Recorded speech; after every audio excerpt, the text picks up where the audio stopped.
Bab 1901. Tiba-tiba, para pemberani lainnya melancarkan serangan terhadap 3 unit yang dimodifikasi. Mereka lepas kendali dan hampir tercabik-cabik. Pergantian komando. Serang semua pihak yang bertikai. Ketiga robot itu mulai menghancurkan robot lain secara sembrono setelah menerima perintah. Akan tetapi, salah satu dari 3 robot tersebut lengannya sudah putus, dan 2 unit lainnya juga mengalami kerusakan parah di berbagai bagian. Namun, sang profesor tidak dapat terlalu khawatir, karena ia masih dapat memperbaikinya jika robot-robot itu hanya rusak. Dalam novel ia tidak akan dapat berbuat apa-apa jika robot-robot itu hancur total. Saat itulah Nicole melihat apa yang terjadi dari jauh. Dia terkejut mengetahui bahwa musuh juga memiliki kejeniusan dalam bidang robotika seperti itu. Dia tidak menyangka bahwa mereka telah mempekerjakan seseorang yang dapat menulis ulang program robot tersebut saat itu juga. Kemudian, dia memodifikasi lagi naskah perintahnya. 10 robot kemudian melancarkan serangan balik. Bekerja sama dan hancurkan robot-robot nakal itu. Namun, salah satu dari 3 robot itu diprogram ulang pada saat itu juga lagi.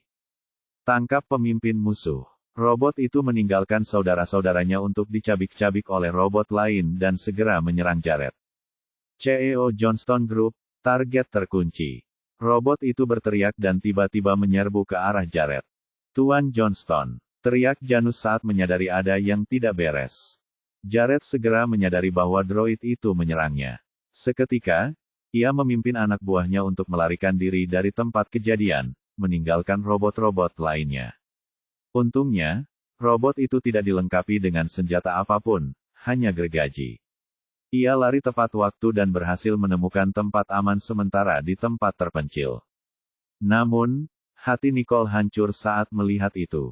Sialan, beraninya mereka mencoba menyakiti Jared. Baginya, itu sudah merupakan titik puncaknya. Matanya menjadi dingin saat dia memikirkannya.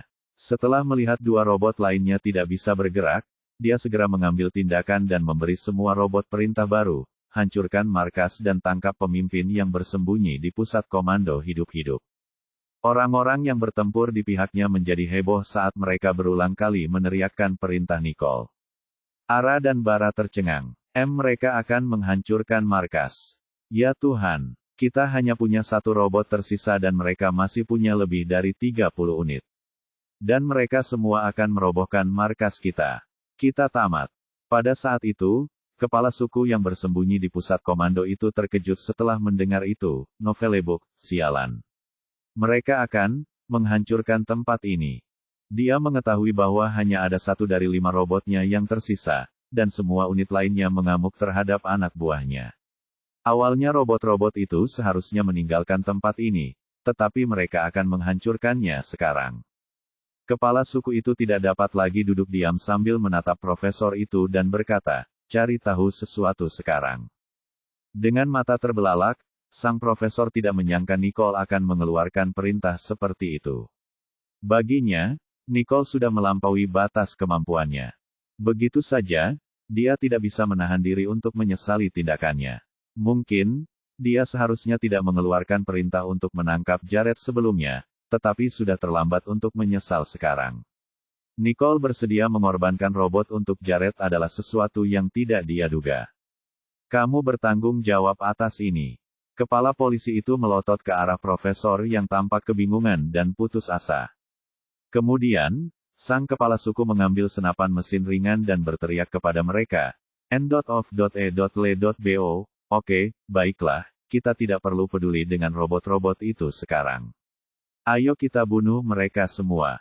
Meskipun dia akan mendapatkan banyak uang jika menyerahkan robot-robot itu kepada pembeli, hidupnya masih lebih penting daripada perdagangan itu.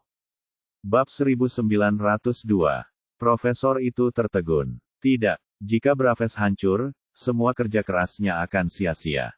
Namun, sang kepala suku tidak peduli lagi. Dia telah menumpahkan darah dan keringatnya di markas ini selama lebih dari 1 dekade. Jika tempat ini tidak ada lagi, maka semuanya akan berakhir baginya. Karena tidak mempedulikan lagi terhadap profesor itu, sang kepala segera berlari keluar ruangan bersama beberapa anak buahnya. Profesor itu panik. Ia segera berlari ke komputer dan mencoba meretas sistem robot lain untuk menguasainya. Akan tetapi, yang terjadi di luar sana hanyalah kekacauan.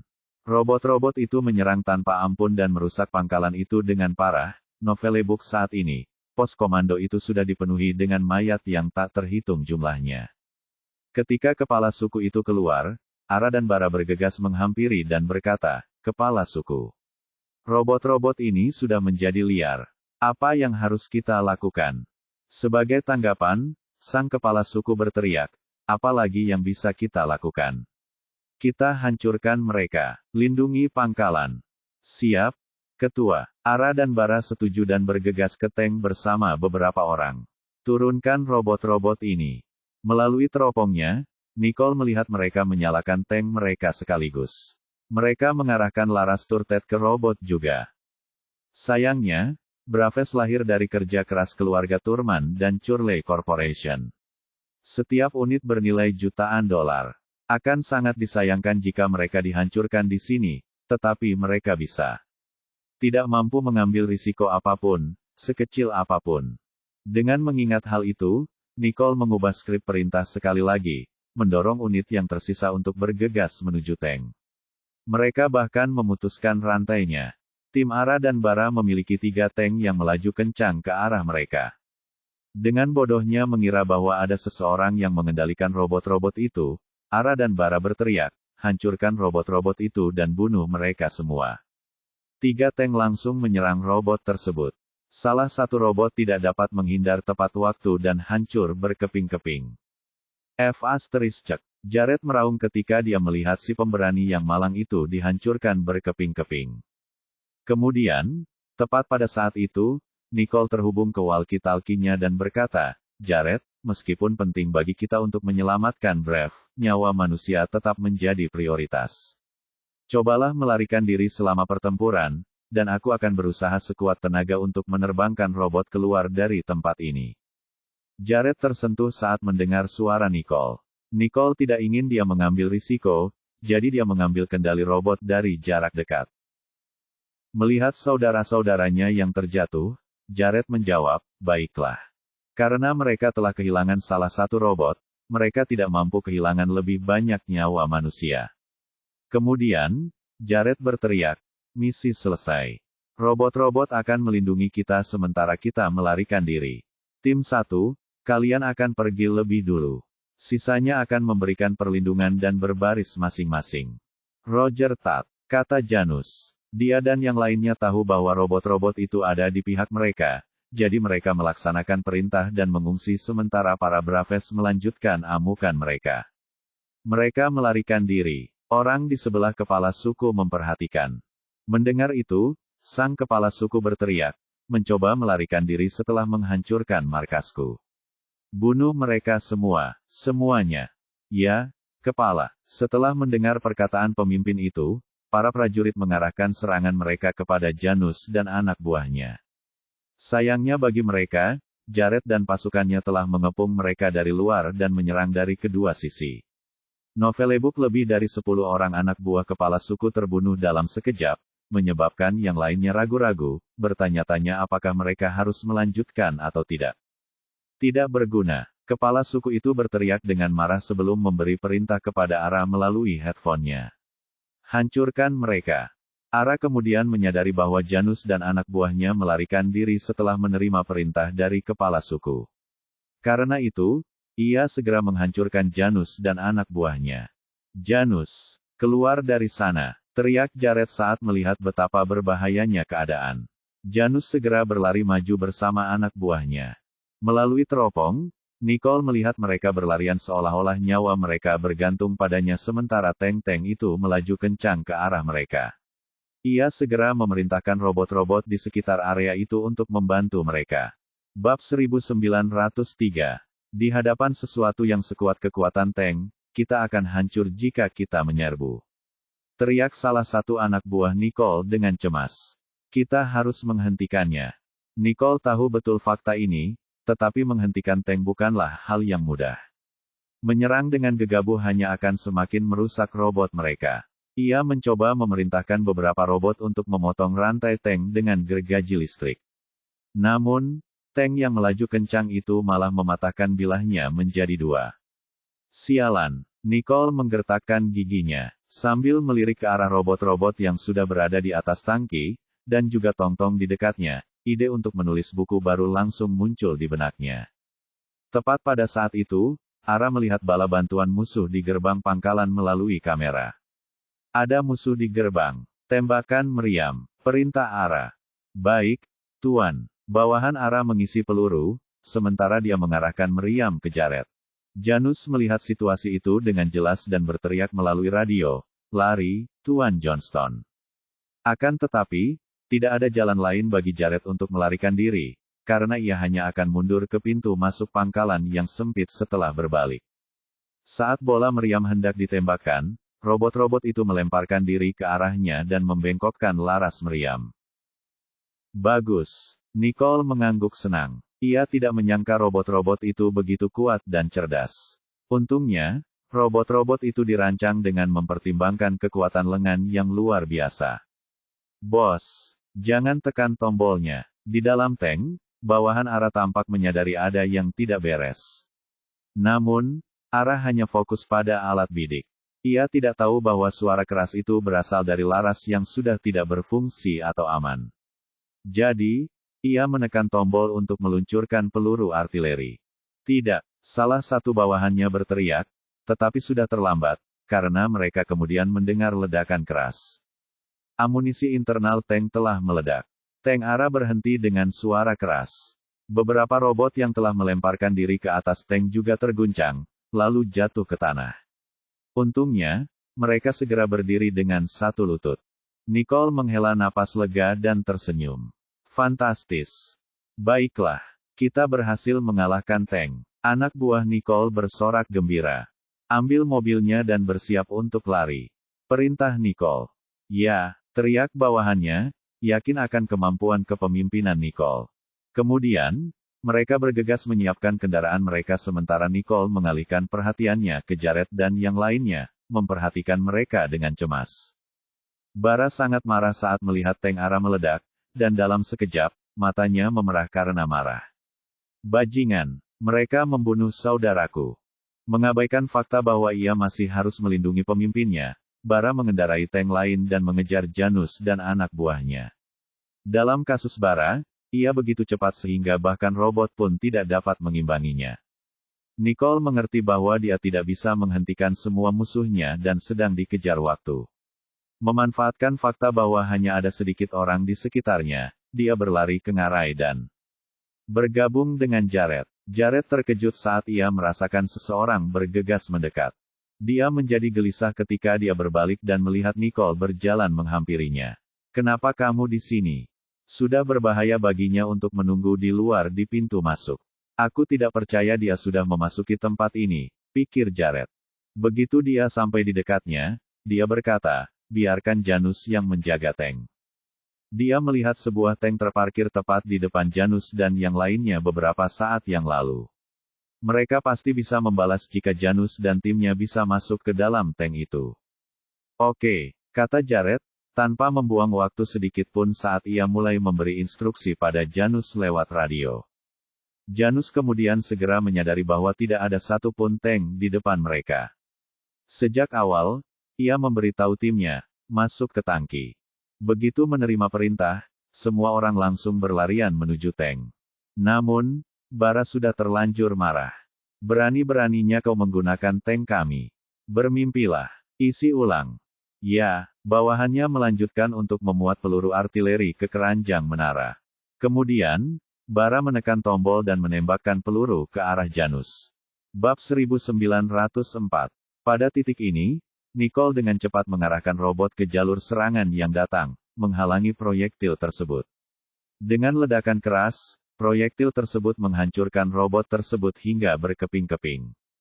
Jared tercengang, karena ia tidak menyangka Nicole akan mengorbankan robotnya agar bisa mengulur waktu bagi Janus dan yang lainnya. Mengetahui apa yang harus dilakukan, Janus melakukan apa yang diharapkan dan masuk ke dalam tangki. Isi tangki. Janus lalu mengarahkan moncong meriam ke arah Bara, sementara timnya bergegas untuk mengisi ulang amunisi tepat waktu. Cepat. Bara langsung tegang saat melihat meriam Janus diarahkan tepat ke arahnya. Dan ketika bawahannya buru-buru mengisi peluru berikutnya, dia menekan tombol, dan melancarkan ledakan lain. Janus selalu menekan tombol itu tanpa mengedipkan mata, sambil berteriak, "Bebek!" Dia dan orang-orang di belakangnya segera berpegangan erat. Pada detik berikutnya, mereka mendengar ledakan keras. Kedua peluru itu saling bertabrakan, menghasilkan ledakan dahsyat. Orang-orang di sekitar mereka terpental, terluka, dan berdarah. Isi lagi. Janus langsung bereaksi, kali ini membantu memasukkan peluru. Tak lama kemudian, dia menekan tombol itu lagi. Sementara itu, sebelum Bara sempat menyadari apa yang terjadi, dia melihat peluru kedua ditembakkan. Astaga, reaksi pertama Bara adalah melindungi tubuhnya, meskipun sudah terlambat. Dengan suara keras lainnya, Bara langsung kehilangan kesadaran.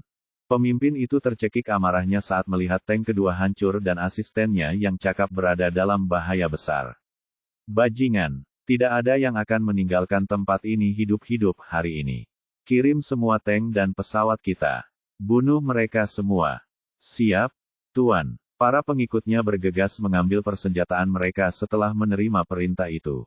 Nicole tahu pihak lawan akan melancarkan serangan balik, dan saat itulah dia mencibir, naif sekali. Seperti yang diduga, ketika anak buah pemimpin itu berjalan menuju tank-tank itu, mereka mendapati semua benang putus dan semua pesawat rusak. Semua pintu kokpit pesawat hancur dan tidak bisa dibuka sekeras apapun mereka berusaha. Ayo berangkat, perintah Nicole. Senjata penting mereka sebagian besar hancur, dan dengan demikian, ada cukup waktu istirahat bagi mereka untuk mengatur napas. Baiklah, jawab Jared, mengerti apa yang dimaksud Nicole. Jared tidak perlu khawatir karena ia melihat Janus mengemudikan tank dan membawa timnya kembali ke pangkalan. Tim kedua mundur lebih dulu, sementara tim ketiga memberikan perlindungan. Ikuti Janus dan timnya. Siap, Tuan. Para bawahan melakukan apa yang diperintahkan, semuanya waspada dan siap tempur. Dan karena Nicole hadir, Jared segera memimpin tim kedua untuk mempersiapkan retret. Namun, tepat ketika mereka mengira mereka telah memenangkan pertempuran, jam elektronik Nicole tiba-tiba membunyikan alarm. Jared mengernyitkan alisnya, bertanya, "Ada apa?" Ekspresi Nicole serius, tetapi ada sedikit rasa geli di dalamnya. Ada seseorang yang mencoba mengubah perintah robotku. Anehnya, orang yang dimaksud berhasil meretas sistemnya. Ternyata, lawannya bukanlah orang yang mudah ditipu.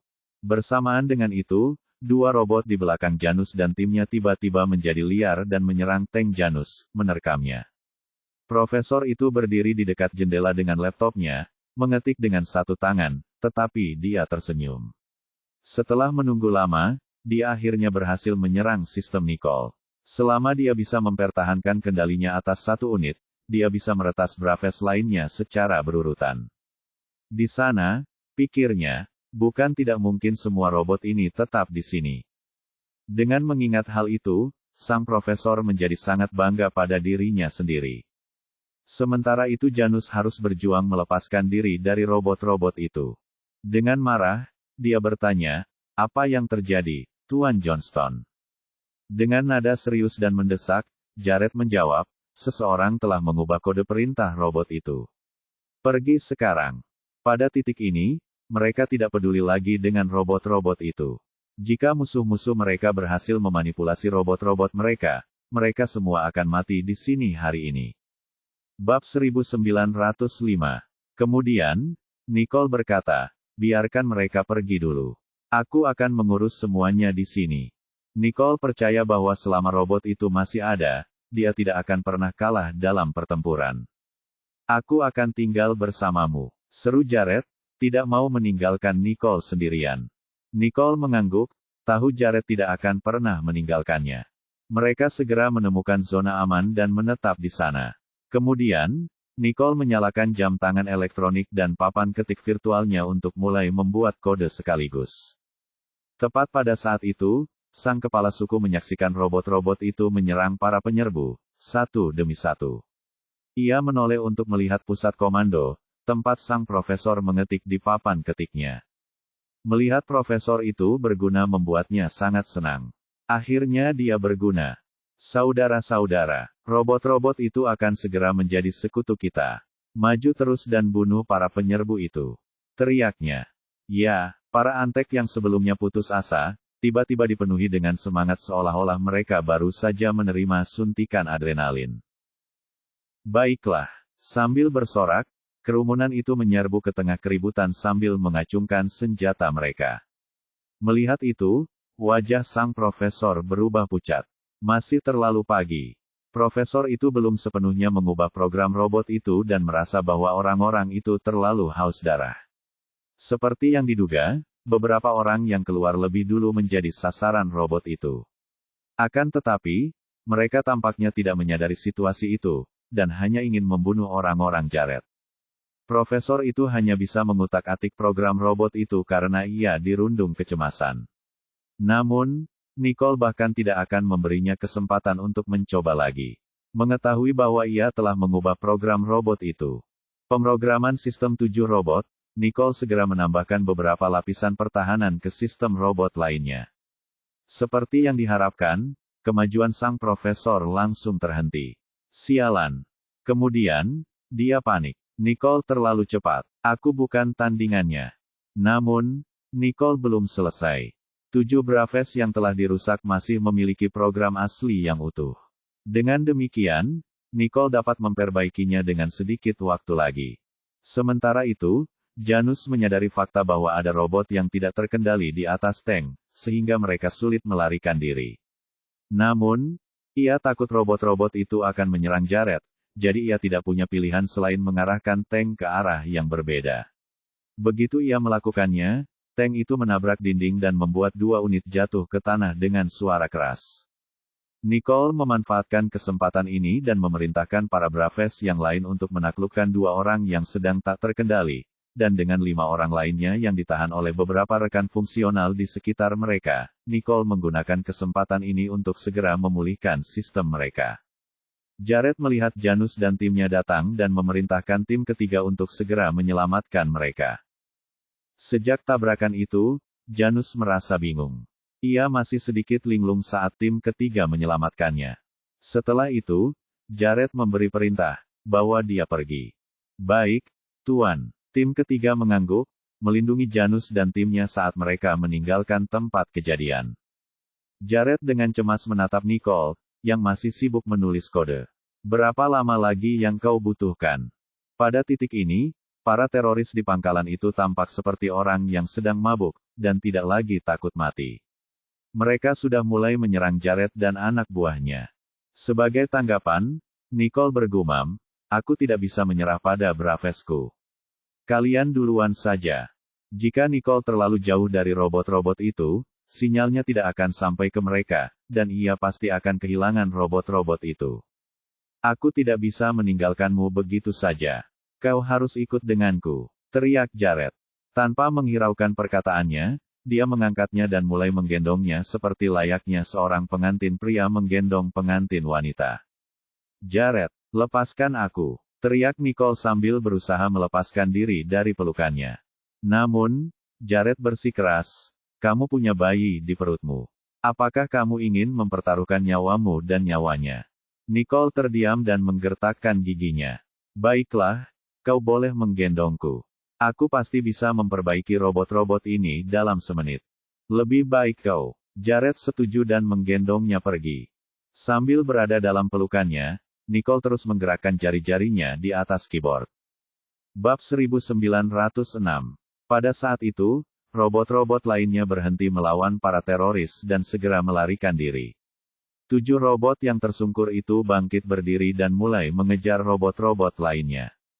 Jarak mereka tepat bagi Nicole untuk terhubung ke sinyal mereka, menyediakan akses yang lebih mudah bagi Nicole ke program tersebut. Di pusat komando, sang profesor melihat situasi ini. Ia langsung meraih laptopnya dan berlari keluar. Ia harus menjaga jarak tertentu untuk terus mengendalikan robot-robot itu. Berada terlalu jauh dari robot-robot itu akan memungkinkan Nicole untuk memprogram ulang mereka.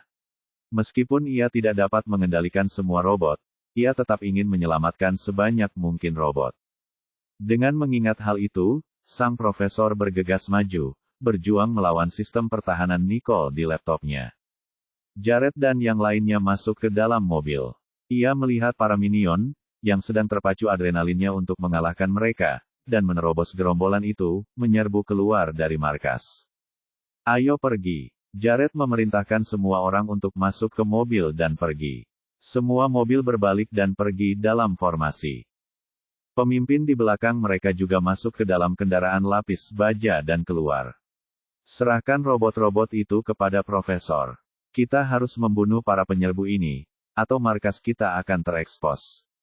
Pemimpin itu memberi perintah untuk membunuh para penyerbu terlebih dahulu sebelum berhadapan dengan para robot.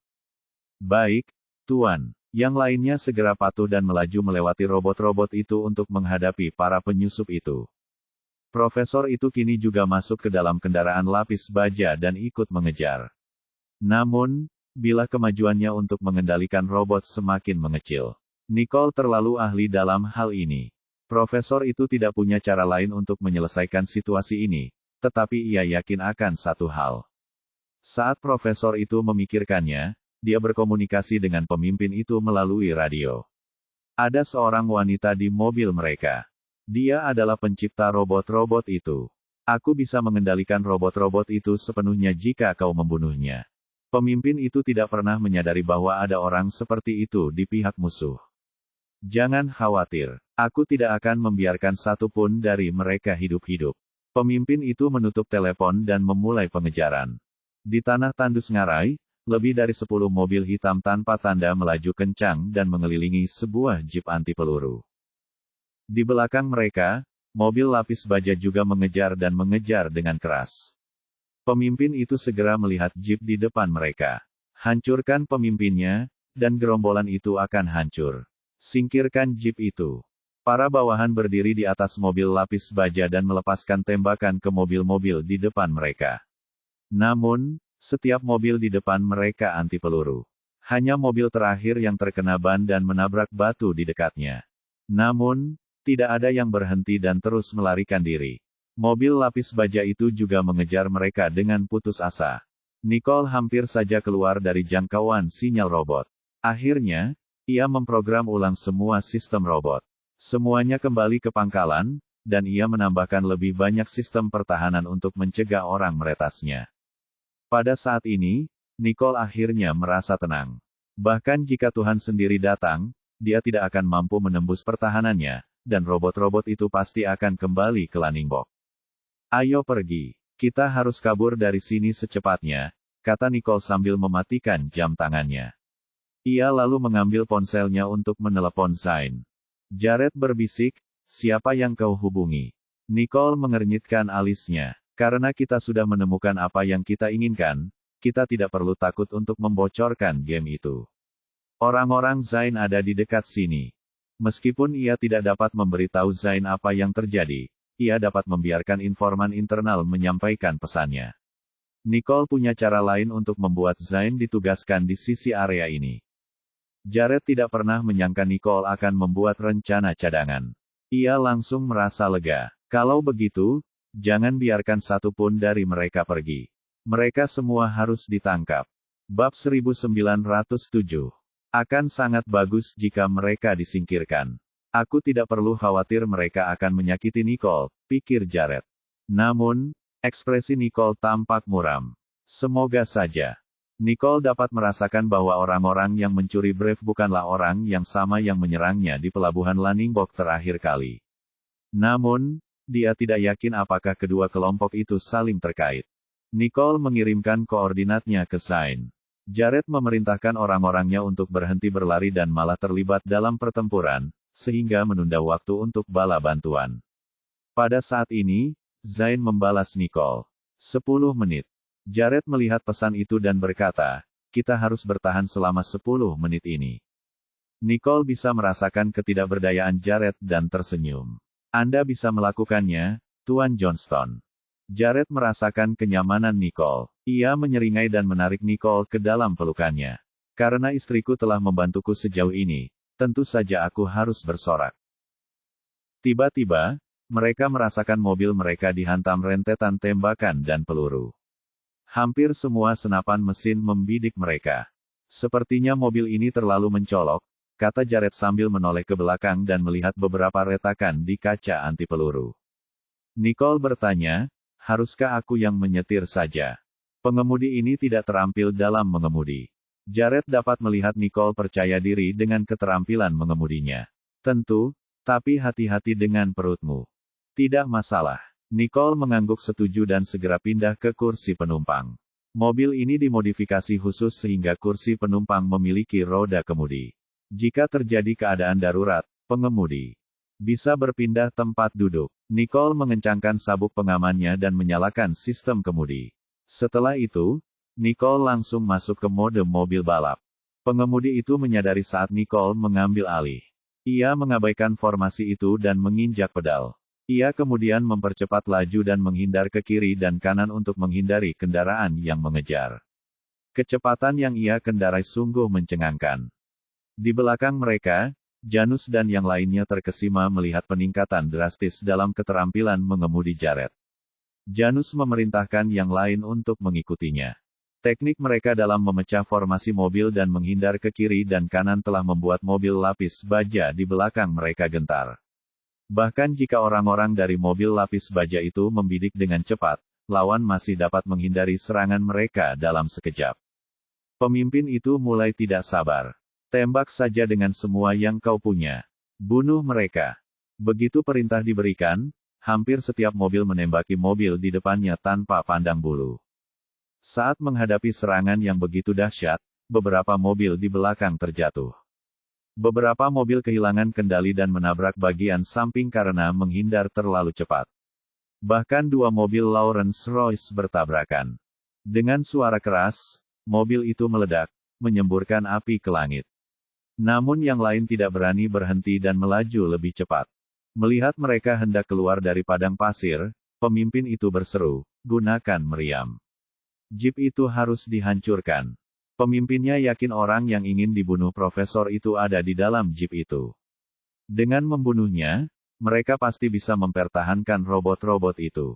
Pemimpin itu kini berlari dengan nafsu berdarah. Dia sendiri berdiri di atap mobil, mengambil alih senapan, dan mengarahkannya ke Nicole. Janus, yang berada di belakang, adalah orang pertama yang menyadari kejadian ini. Ia segera memberitahu Jared melalui headsetnya. Tuan Johnston, ada senjata meriam yang membidik mobilmu dari belakang. Sekalipun mobilnya anti peluru, mobil itu kemungkinan besar akan terbalik jika terkena tembakan seperti itu. Bab 1908. Jared segera memperingatkan Nicole. Hati-hati dengan cangkangnya. Nicole berbelok tajam dan kebetulan melihat sekilas seorang pria jangkung dan berotot sedang memegang senjata meriam di mobil lain melalui kaca spion. Bibir Nicole sedikit melengkung saat dia mendengus. Hanya itu yang bisa kau katakan. Dia kemudian dengan anggun memutar balik mobilnya dan meninggalkan yang lain di belakang. Pemimpin itu tidak menyangka akan terjadi belokan mendadak, dan pengemudinya hampir membuatnya melempar meriamnya. Sial, mengemudilah dengan tenang, ya. Raungan pemimpin itu langsung membuat bawahannya mengurangi kecepatan, menstabilkan mobil. Namun, mereka tidak akan pernah bisa mengejar Nicole dengan kecepatan seperti ini, jadi dia mengarahkan senapan meriam ke sebuah mobil hitam acak. Mobil itu langsung menghantam salah satu mobil milik bawahan Janus dan mobil itu terbang ke udara, mengeluarkan percikan api dengan suara dentuman yang keras. Hati Janus sakit melihat pemandangan itu, karena rekan-rekan terbaiknya ada di dalam kendaraan itu. Janus tidak bisa membiarkan mereka mati sia-sia. Yang lain terus melaju kencang, menghindar ke kiri dan kanan. Ekspresi Nicole menjadi gelap, melihat yang lain terkena tembakan meriam. Mereka menjijikkan.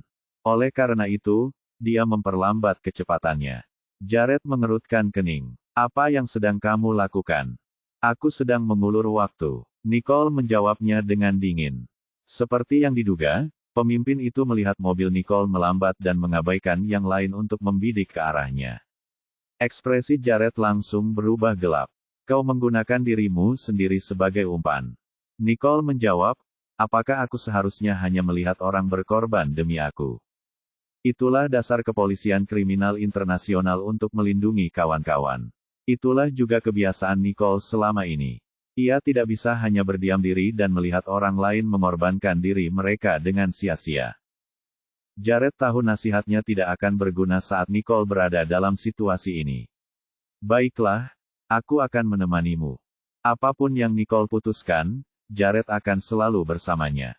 Nicole menatap Jared melalui kaca spion dengan rasa syukur dan penuh emosi. Aku tidak akan membiarkanmu mati. Nicole peduli pada orang lain, tetapi dia bahkan lebih peduli pada Jared. Dia tidak akan membiarkan apapun terjadi padanya. Jared mengangguk. Dia selalu percaya padanya. Pada saat ini, senapan meriam terisi ulang. Nicole melihat peluru yang datang dan langsung menghindarinya.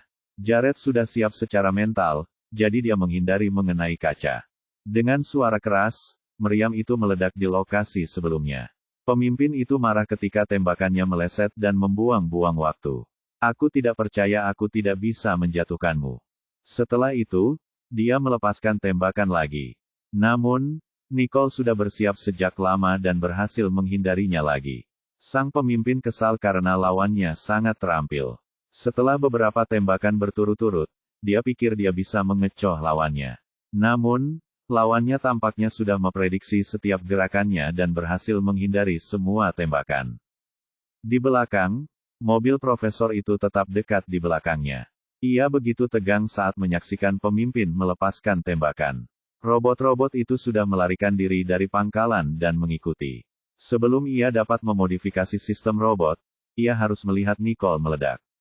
Namun, jauh di lubuk hatinya, ia entah mengapa khawatir tentang Nicole. Ia tidak ingin Nicole mati. Dia menyaksikan pemandangan di garis depan dengan emosi yang rumit. Namun, dia menjadi gugup saat melihat pemimpin memerintahkan dua mobil untuk meninggalkan senjata mereka dan mengeluarkan meriam. Nicole, sekarang ada 3 meriam. Jared menatap Nicole dengan gugup. Kita tidak punya waktu. Ayo pergi. Bab 1909. Jika Jared sendirian di dalam mobil, ia akan melakukan hal yang sama untuk mengulur waktu bersama musuh. Namun, Nicole adalah kasus yang berbeda. Nicole tidak mampu mengambil risiko, terutama dengan bayi di dalam perutnya. Baiklah, kata Nicole. Meskipun dia sudah terlatih mengemudi dan menghindari peluru, 3 meriam bukanlah hal yang bisa dianggap enteng. Selain itu, 8 menit telah berlalu sejak Zain mengirim pesan.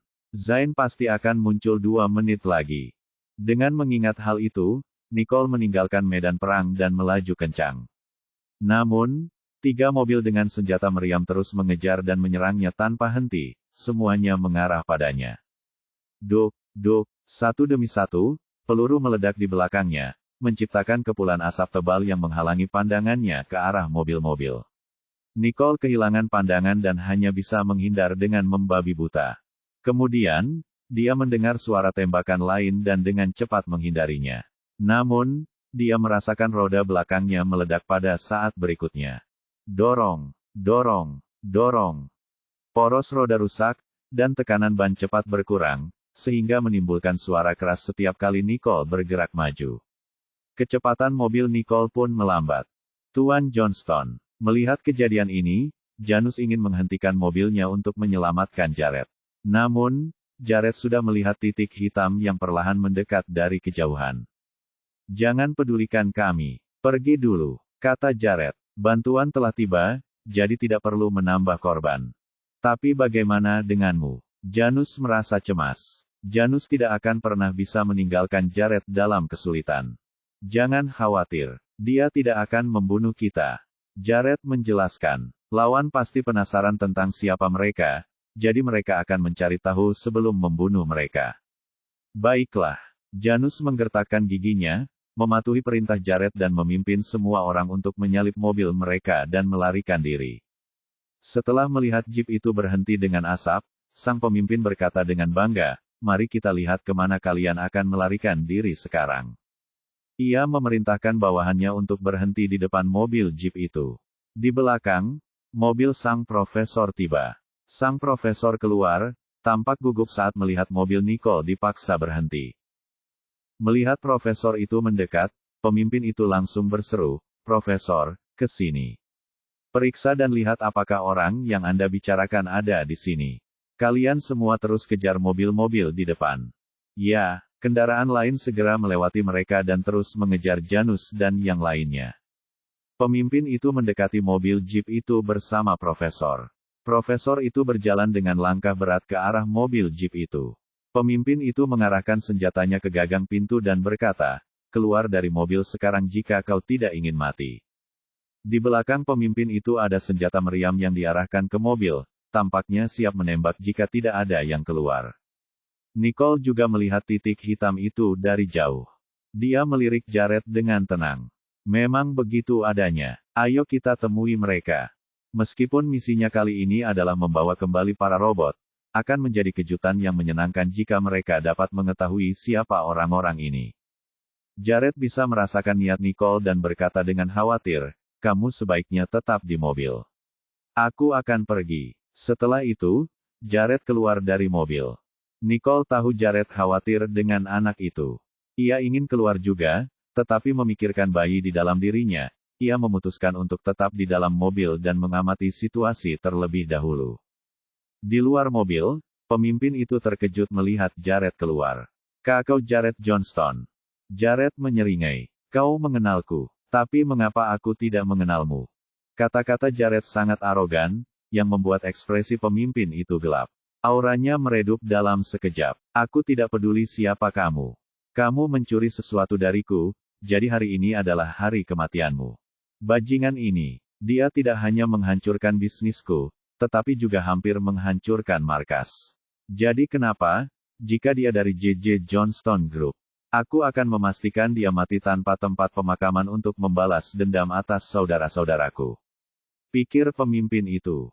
Bab 1910. Jared mencibir, "Apa, kamu?" Penghinaan di mata Jared membuat ekspresi pemimpin itu menjadi jelek. "Ya, aku." Profesor itu melangkah maju. Ia mengabaikan Jared dan bertanya, menggunakan pengubah suara, "Serahkan orang yang mengendalikan robot." Robot-robot itu akan berlari lebih jauh jika mereka tidak menangkap Nicole dan membiarkannya memodifikasi sistem. Pemimpin itu mengingat kejadian sebenarnya, lalu mengeluarkan pistolnya, mengarahkannya ke pelipis Jared. "Benar sekali. Serahkan mereka." Di dalam mobil, Nicole melihat sosok profesor itu melalui kaca berwarna coklat. Ia merasa sosok itu tampak sangat familiar. Melihat Jared ditodong senjata, ia segera keluar dari mobil. "Kau pasti seorang ahli yang tahu bahwa aku yang mengendalikan robot-robot itu," kata Nicole dengan tenang, tanpa menunjukkan rasa takut di matanya. Tatapan tajamnya tertuju pada sang profesor, terus-menerus mengamatinya. Meskipun profesor itu mengenakan topeng, dia merasa bersalah, seolah-olah Nicole bisa melihatnya. Namun hanya dengan satu tatapan menghindar dari sang profesor, Nicole dapat mengenalinya. "Ike, aku tidak menyangka akan melihatmu di sini."